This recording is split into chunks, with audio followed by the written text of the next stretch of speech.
Well, welcome back everybody. It's me, Firefighter Chris, talking again about fire safety. This time we're going to talk about how to stay safe in the kitchen.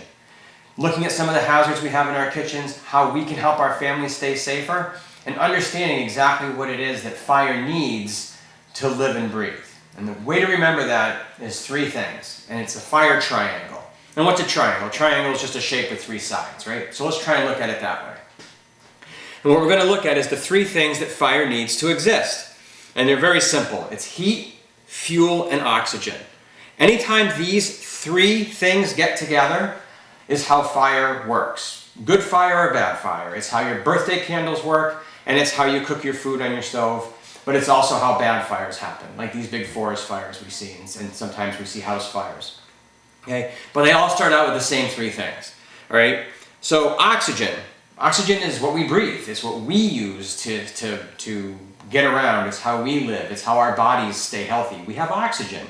Right? So oxygen and air is one of the things we need in our fire triangle. Heat is another thing.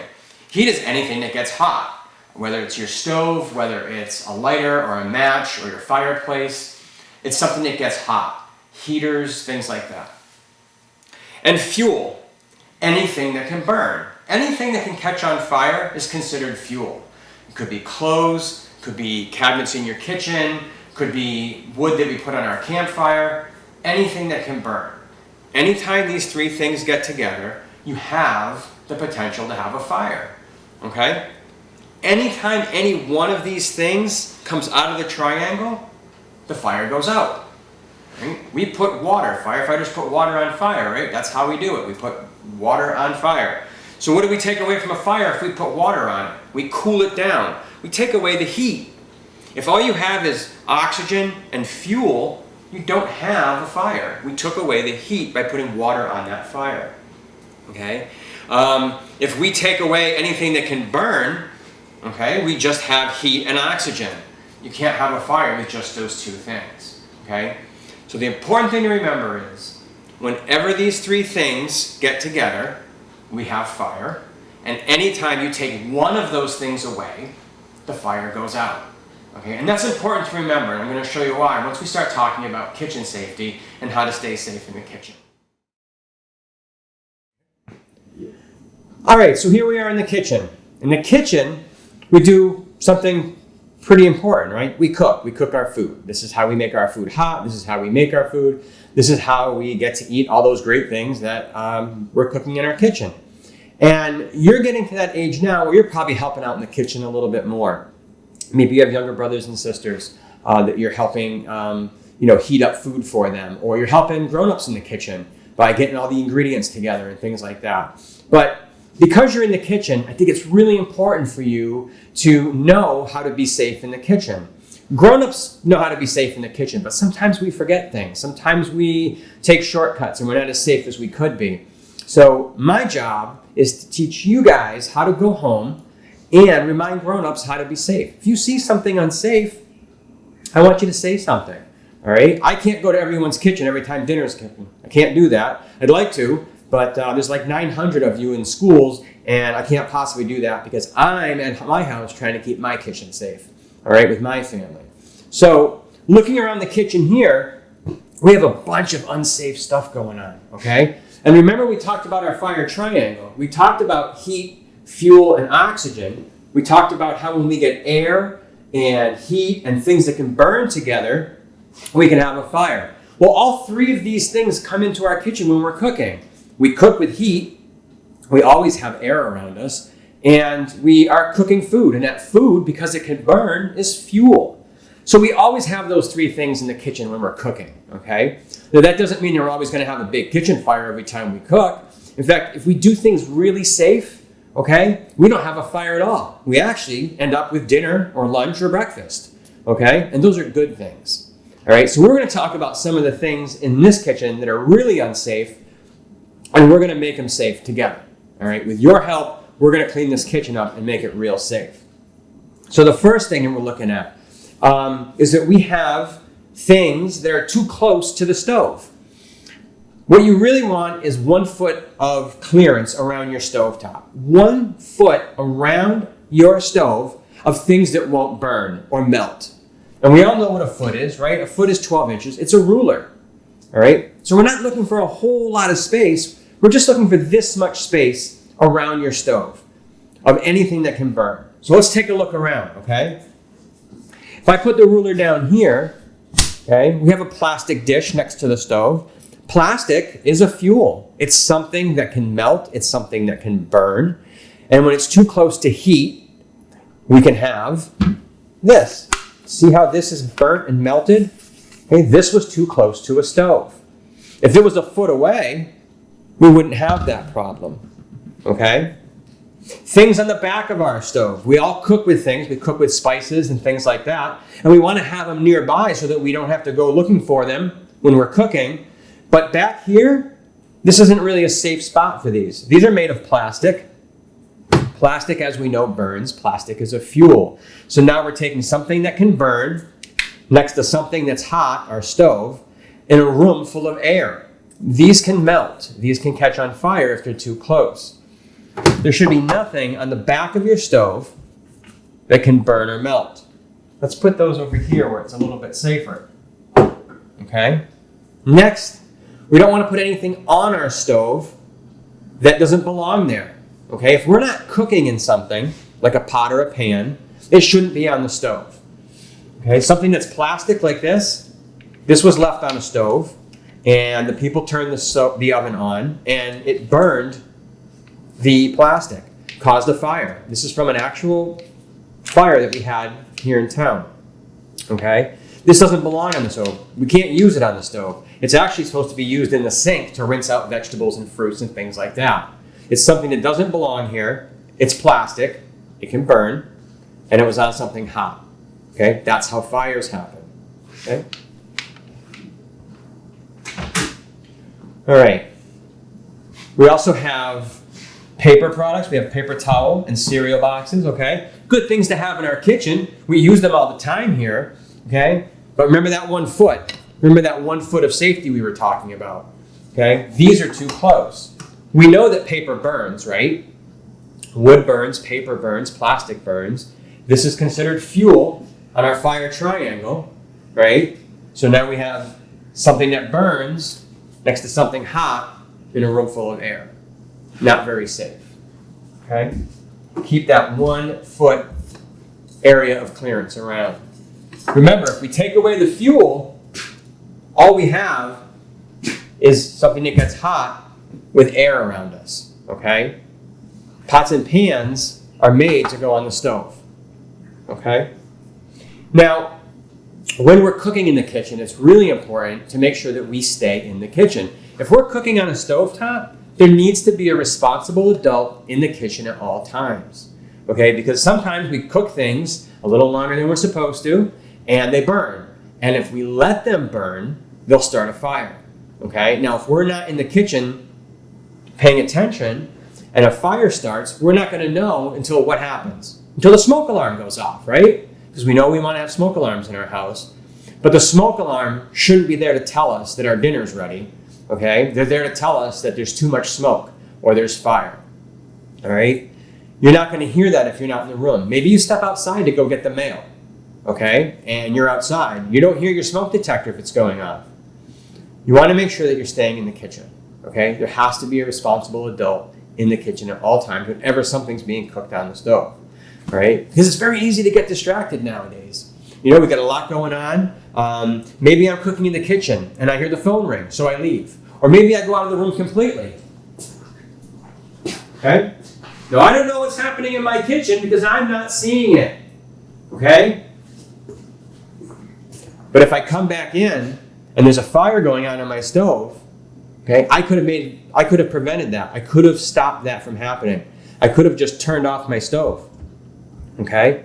If I turn off my stove, I take away something from my fire triangle, don't I? I took away the heat. If I turn the stove off, the heat goes away. And then all I have is fuel cooking in a pan. Okay? You have to remove something from this triangle to make that fire go out. We can do that if we do the right things in the kitchen. If we keep the things that can burn, our fuel, away from the stovetop. we can take and turn the stove off when we're not in the kitchen. That takes the heat away from our fire triangle, okay? And if we have something that's getting too hot in our pot, in our pan, okay, an adult can take a cover and cover that. That would put that fire out. What does that take away from our triangle? It takes away the oxygen. It takes away the air. You still have something inside that is fuel because it can burn. You still have heat, but we took away the oxygen. And as soon as you take away that oxygen, it puts the fire out. Okay? That's why it's so important to have a grown-up in the kitchen whenever you're cooking. All right? Now, looking at our pots and pans, okay, we talked about our 1 foot clearance, right? That's a good thing to have. But we also need a bigger area around our stove, okay, especially if we have kids in the house, little kids, right? Anybody you have a little brother or sister that's around the kitchen, okay? Things look pretty cool to them. Anything that's shiny or hanging off of a counter, they want to see what's up there, so they might grab it, right? Our pots and pan handles, we want to make sure these are turned in, okay? We don't want them hanging out, because when they're hanging out, little hands can reach up and grab it. I could walk over here and bump into it, okay? Those are all dangerous things. We don't want that. We want you to cook safely in your kitchen. So if I have it with the pan handles turning in, there's nothing here I can bump into. There's nothing little hands can get to, okay? In fact, we want a really big area around our stove of safety. 3 feet. 3 rulers, okay? 1 yardstick. We want to keep this much clearance away from the front of our stove so that little hands can't get to it. We don't want anything getting knocked off. We don't want anybody to burn themselves, okay?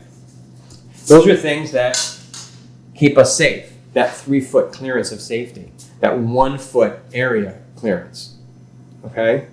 Now, when we're moving pots and pans, and when I say we, I mean a grown-up, because even though you're helping out in the kitchen, you still shouldn't be touching anything that's hot.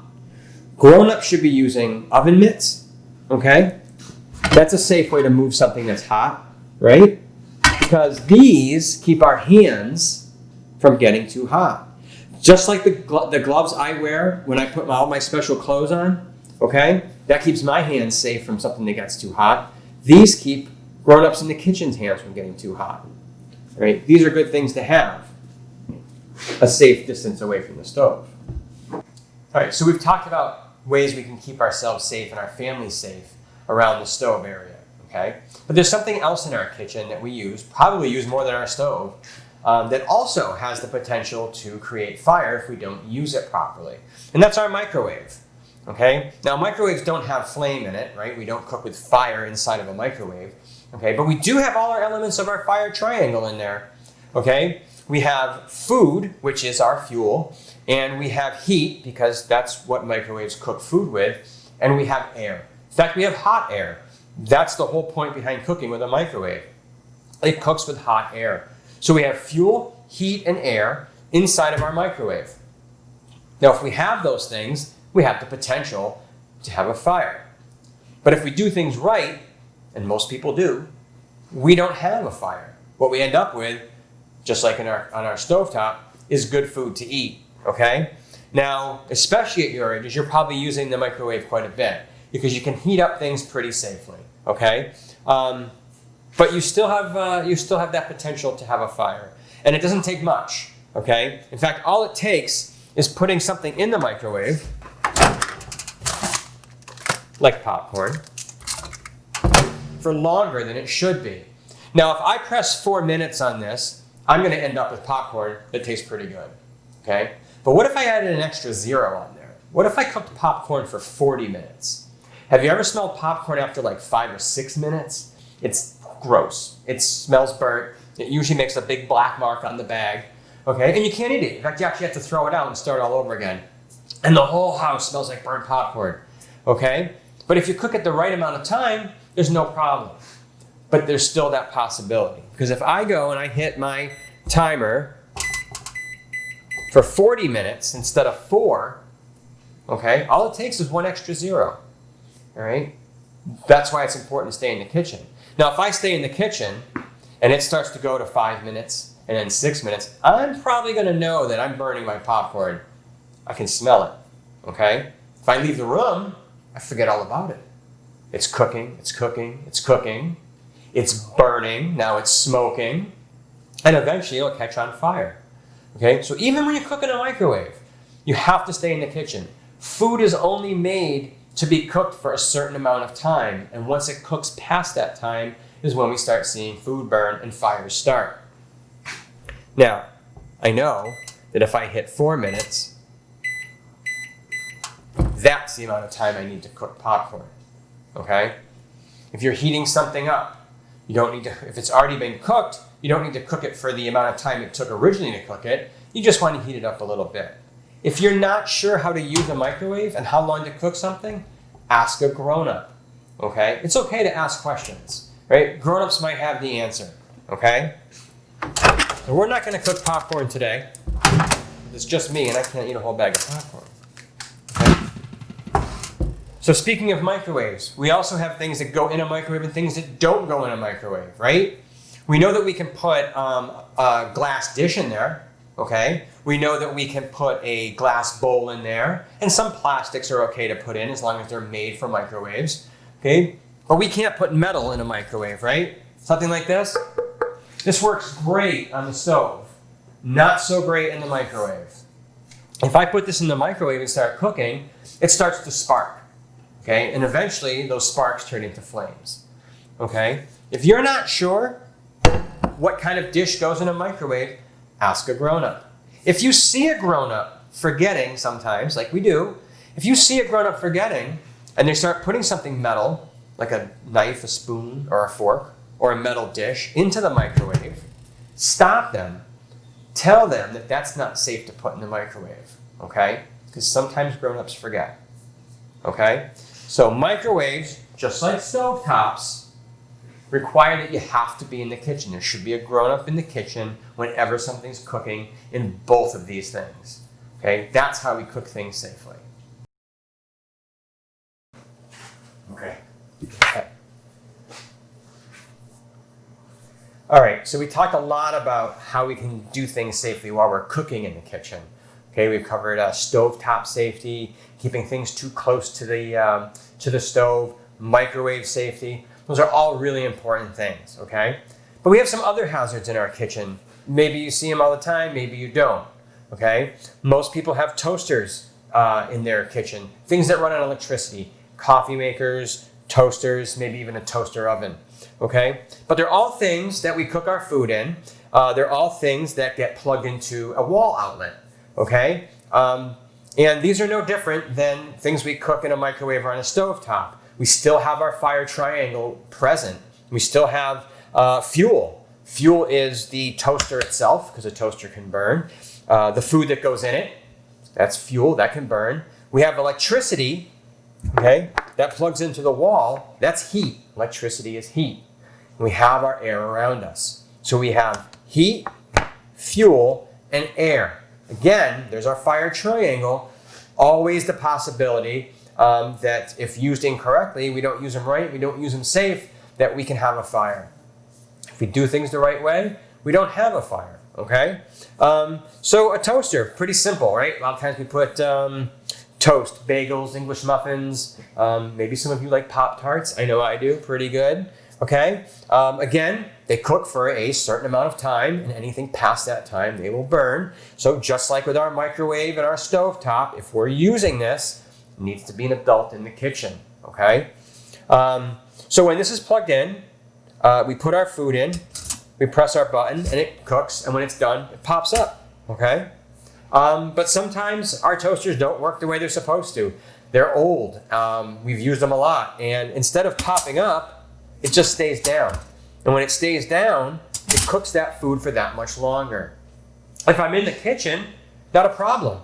Right? I can smell that food burning. I can see that it hasn't popped up. So I can come over and I can unplug it from the wall and stop it. When I unplugged the toaster, I take away heat. I took away the electricity. That's the heat. That's the heat that I need in my fire triangle. Okay? Now, I don't want anybody with little hands like yourselves or younger brothers and sisters, touching anything that's electrical. That's up to a grown-up. That's why I always say there should be a responsible grown-up in the room anytime you're using something that creates heat, has fuel, and has air around it. Okay? Your microwaves, your stove tops, your toasters, your coffee makers, things like that. Okay? Has to be a grown-up. And by grown-up, I don't mean your brother or sister who's 3 years older than you. I mean a grown-up. A mom, a dad, not an uncle, a grandma, grandpa, something like that. Okay? And electricity, okay, well, it's a great thing to have. It's the things that make our TVs work and our tablets and our computers and our toasters and our microwaves. While they're great, okay, electricity can be really dangerous if we don't use it the right way. And that's why I don't want little hands touching it. I want grown-ups touching it, okay? And in the kitchen, okay, we have a lot of hazards around, right? Because we have water near our sinks. Our sinks, they make water. And sometimes we have things that are electrical near them, okay? Now, what we do know is that water and electricity don't get along at all, ever, never have, never will. When water and electricity get together, they create a spark and they create a fire, okay? They can even hurt your hand. They can give you an electric shock. Anything that's electric shouldn't be used anywhere near a sink, okay? Even if it's unplugged, if it gets wet and you go to plug it in, okay, you can have spark in it. Okay, not only can you damage your toaster or whatever you're plugging in, but you can also hurt yourself or cause a fire. Anything electrical should be nowhere near anything that gets wet. Okay? Because even if I'm just using the sink here washing my hands, I get water on the counter. And the water goes underneath the toaster. And I don't see it, and I plug it in, and it starts to spark. If I keep this in an area away from my sink, it's that much safer, okay? I'm not going to get water in it or on it. I'm not going to have it plugged in and near water, okay?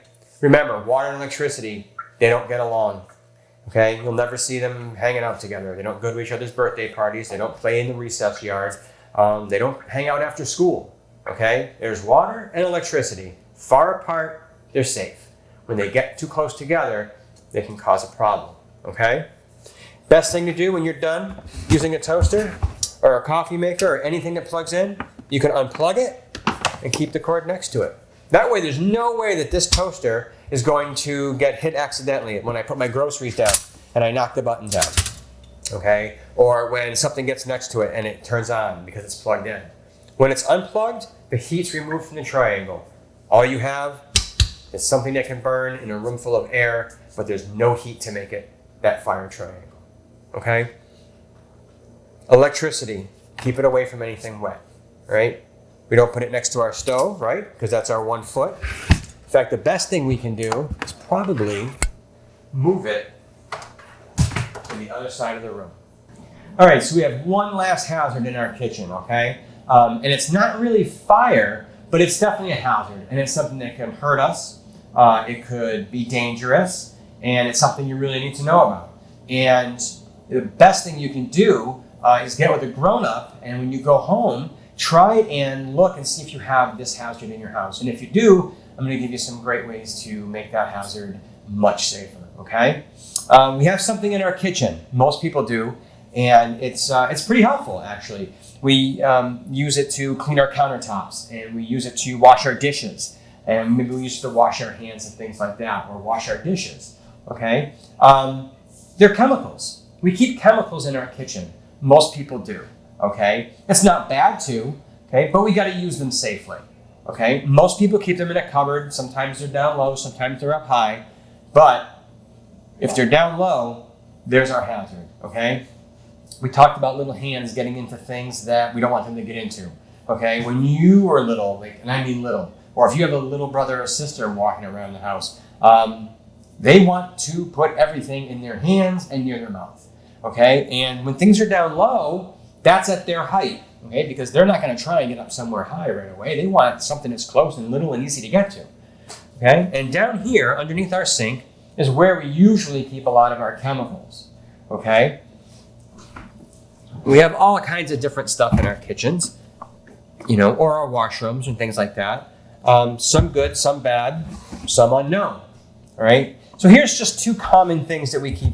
We have a spray bottle and then a big jug here.